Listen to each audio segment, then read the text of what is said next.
Hi hello welcome to eagle media works watching eagle sports. 222 ఈ amount వింటే మీకు అందరికి అర్థమైపోతుంది దేని గురించి మాట్లాడుతున్నాను. అండ్ ఓవరాల్గా చూసుకుంటే ద బిడ్ అనేది ఏదైతే డ్రీమ్11 ప్లేస్ చేసిందో 240 + 240 + 222 ఓవరాల్గా the bid was for 700 crores దాకా వాళ్ళు ప్లేస్ చేశారు ఫర్ 3 years. ఆ కండిషన్స్ ఏంటో మీకు ఆల్రెడీ తెలిసే ఉంటాయి. ఒకవేళ వివో కనుక నెక్స్ట్ ఏప్రిల్ మేలో జరగబోయే అంటే 2021 ఏప్రిల్ మేలో జరగబోయే ఐపీఎల్కి వివో ఇస్ బ్యాక్, అప్పుడు ఈ డ్రీమ్11 డీల్ అనేది ఉండదు. వాళ్ళని ఇంకో రకంగా స్పాన్సర్గా అబ్జర్వ్ చేసుకుంటారు, లేదంటే they will continue to be the title sponsors. So there are 3 things that you have to observe. ఇది కంప్లీట్లీ బిజినెస్ పాయింట్ ఆఫ్ వ్యూలో మాట్లాడుతున్నాను. ఈ 3 things మనం అబ్జర్వ్ చేయాలి. ఫస్ట్ థింగ్ ఏంటంటే అసలు ఎకానమికల్గా ఏ ట్రాన్సాక్షన్స్ ఏవి కూడా ఇంత లార్జ్ స్కేల్లో జరగని టైంలో ఆ young business initiative is ready to spend over 200 crores on an entity. This is a very very big thing. 222 కోట్లు వెచ్చించి ఒక ఈవెంట్ని టైటిల్ స్పాన్సర్ చేయడానికి ఒక వెరీ యంగ్ కంపెనీ ముందుకు వచ్చింది, beating all other giants which have put up a bid.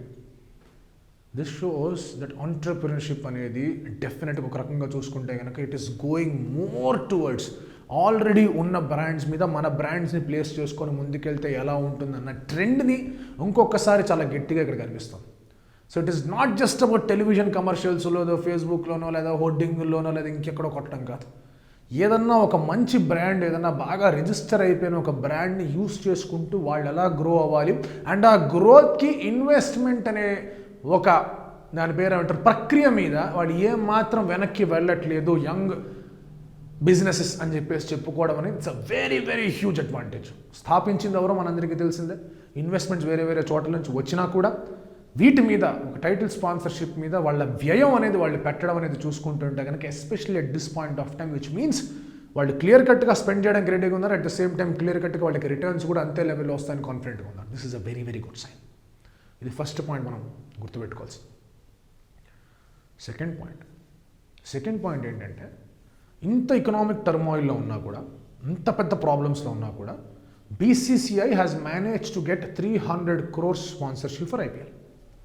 చాలామంది చాలా రకాలుగా మాట్లాడారు. 50% వస్తే గొప్ప, 150-200 కోట్లు వస్తే గొప్ప అని మాట్లాడుకుంటున్నప్పుడు 300 కోట్లు బీసీసీఐ తెచ్చుకుంది. 222 కోట్లు డ్రీమ్11 ఇస్తే క్రెడ్ అండ్ అన్ అకాడమీ ద్వారా ఆల్మోస్ట్ ఇంకొక 80-90 crores సంపాదించుకున్నారు.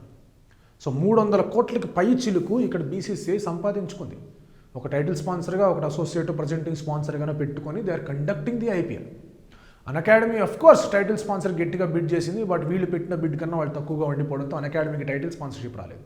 Tata and Sons they also wanted to invest, handsome investment చేద్దాం అనుకున్నారు, వాళ్ళు గట్టి ఇన్వెస్ట్మెంట్ చేద్దాం అనుకున్నారు. బట్ 3 different కేటగిరీస్లో పెట్టి బ్లాక్ చేద్దాం అనుకున్నారు వాళ్ళ బ్రాండ్స్ అన్నిటి ద్వారా. ఐపీఎల్ని లాయజాన్ చేసుకుంటూ ఐపీఎల్ మీద వాళ్ళ డిఫరెంట్ బ్రాండ్స్ని 3 different కేటగిరీస్లో 3 different సెగ్మెంట్స్లో.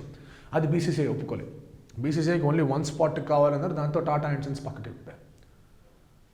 అక్కడ మీరు అబ్జర్వ్ చేసుకుంటే చైనీస్ ఇన్వెస్ట్మెంట్ ఉన్న వివో ఏంది లొల్లి అని చెప్పేసి అందరూ మాట్లాడుకుంటున్న టైంలో you have Indian companies are coming in and spending so much. అంటే ఐపీఎల్ మీద భరోసా 12 ఎడిషన్స్ అయిపోయిన తర్వాత, వాయిదా పడిన తర్వాత, ఎక్కడో యూఏఈలో జరుగుతుందని తెలిసిన, టీవీకి మాత్రమే ఆడియన్స్ పరిమితం అవుతారని తెలిసిన, కష్టకాలంగా ఉండబోతోంది, అనుకున్నంత రెవెన్యూ రాదని తెలిసినా కూడా brands are investing on it. అంటే ఐపీఎల్ ఎంత పెద్ద బ్రాండ్ ఏందో ఒకసారి ఆలోచించుకోండి. ఇది సెకండ్ పాయింట్. క్రైసిస్ మూమెంట్లో బయటపడ్డామంటే అమ్మ దేవుడా అనుకునే టైంలో బయటపడ్డమే కాకుండా ఇంత డబ్బుల్ని తీసుకొచ్చి వాళ్ళు బీసీసీఐ రెడీగా ఉందంటే మామూలు విషయం కాదు. మీరు అనొచ్చు 440 ఎక్కడ, 200 ఎక్కడ, 300 ఎక్కడ అని చెప్పేసి. బట్ రిమెంబర్, ఒక 1 month వ్యవధి ఉంది ఇప్పటి నుంచి మనకి ఐపీఎల్కి. స్పాన్సర్స్ పోయింది ఎక్కడ, జూలై ఎండింగ్లో, ఆగస్ట్ ఫస్ట్ వీక్లో పోయారు వాళ్ళు.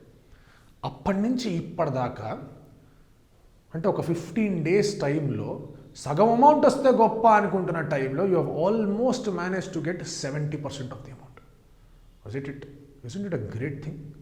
అంటే బీసీసీఐ ఎంత స్ట్రాంగ్ ఉందో, ఫినాన్షియల్గా ఎంత స్ట్రాంగ్ ఉందో, ఫినాన్షియల్గా వాళ్ళకి ఎంత పట్టు ఉందో, ఎలాంటి వాళ్ళని ఎక్కడ తీసుకొచ్చి ఎక్కడ పెట్టచ్చో ఒకసారి చూసుకోవచ్చు.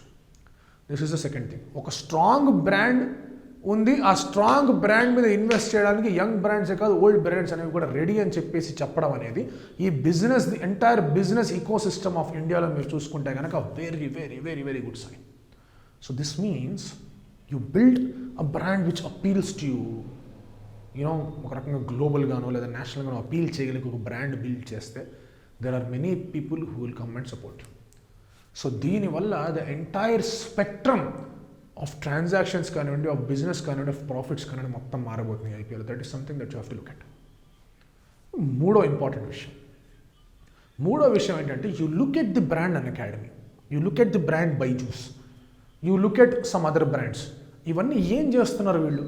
అకాడమీ బ్రాండ్స్, ఇవన్నీ అకాడమీకి సంబంధించిన బ్రాండ్స్, ఆన్లైన్ ఎడ్యుకేషన్కి సంబంధించిన brands, and they have some handsome investments. Byju అనేది వేరే చోట నుంచి ఏదో ఇన్వెస్ట్మెంట్ ఉంది, జెర్సీ స్పాన్సర్ అది ఇదే మనం మాట్లాడుకున్నాం, they were ready to sponsor అయిపోయారు. కానీ ఆ ఇన్వెస్ట్మెంట్స్ హడావిడి ఆ ప్రక్రియలో దాన్ని పక్కన పెట్టారు. Unacademy is completely owned by in India. Japanese investment వాళ్ళు అట్రాక్ట్ చేస్తున్నారు అండ్ వాళ్ళు they are ready to spend so much, they were ready to put up to 180 crores వాళ్ళు ఇన్వెస్ట్ చేస్తున్నారు స్పోర్ట్స్ బ్రాండ్ మీద. అంటే ఈ ఆన్లైన్ ఎడ్యుకేషన్ ప్లాట్ఫామ్ అనేది ఎంత వాస్ట్గా పెరుగుతుందో ఒకసారి మనం ఐడెంటిఫై చేసుకోవాలి. సో ఎడ్యుకేషన్ అండ్ స్పోర్ట్స్ ఎప్పుడు కూడా కలిసి లేవు, ఎక్కడ కూడా ఎడ్యుకేషన్ అండ్ స్పోర్ట్స్ కలిసి లేవు. But now education and sports కలుస్తున్నాయి, కలిసి ముందుకెళ్తున్నాయి, ఒకదానికి ఒకటి సహాయపడుతున్నాయి. స్పోర్ట్స్ నడవాలంటే స్పాన్సర్స్ కావాలి. Unacademy is saying that it is ready to sponsor. వాళ్ళు టైటిల్ స్పాన్సర్ కాకపోయినా ఏదో ఒక రకమైన స్పాన్సర్షిప్లో వాళ్ళు మనీ తీసుకున్నారు. For Unacademy to run, Unacademy run అవ్వడానికి వాళ్ళకి డబ్బులు కావాలి, వాళ్ళకి జనాలు కావాలి, వాళ్ళకి ఫుట్ఫాల్స్ కావాలి. సో ఆ ఫుట్ఫాల్స్ స్పోర్ట్స్ ఇస్తున్న వీళ్ళు అగ్రీ అయ్యారు. So education and sports are going hand in hand.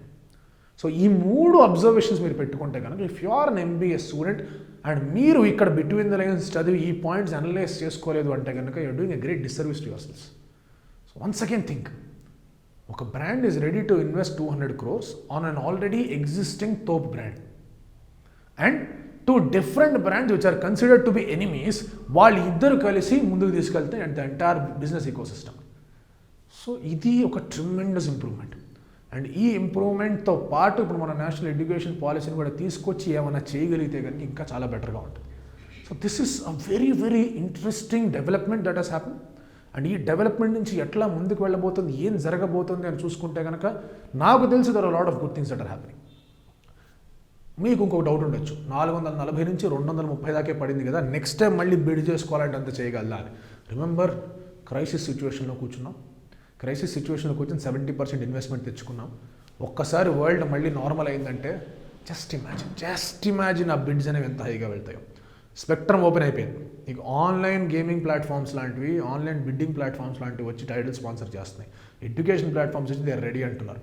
మన దాకా పతంజలి, టాటా అండ్ సన్స్ గురించి మనం మాట్లాడుకుంటున్నాం. సో జస్ట్ ఇమాజిన్, ఒక్కసారి ఎకానమీ మళ్ళీ పైకి వెళ్తుంది అని రిపోర్ట్స్ వచ్చిన తర్వాత ఐపీఎల్ ఎంత పెద్ద మనీ ప్రాజెక్ట్ అవ్వబోతుందో, దానివల్ల ఎంతమంది స్పోర్ట్స్ పీపుల్ హ్యాపీగా ఉండబోతున్నారో, దాని ద్వారా ఎంతమంది అన్ఆర్గనైజ్ సెక్టర్ బిజినెస్ సరిగ్గా ఉండబోతుందో, దానివల్ల ఈ ఎడ్యుకేషన్ కానీ మిగతా బిజినెస్ కానీ ఎట్లా ప్రాఫిట్ అవ్వబోతున్నాయో. So IPL itself is changing the way that people are looking at different businesses. ఏ బిజినెస్ సైలోస్లో నడవదు, అన్నిటికీ ఏదో ఒక రకంగా లింక్ ఉందని చెప్పే ఒక ప్రక్రియ 2020 IPL Season 13. Stay tuned and watch out. Thank you so much. Like and subscribe Eagle Media Works.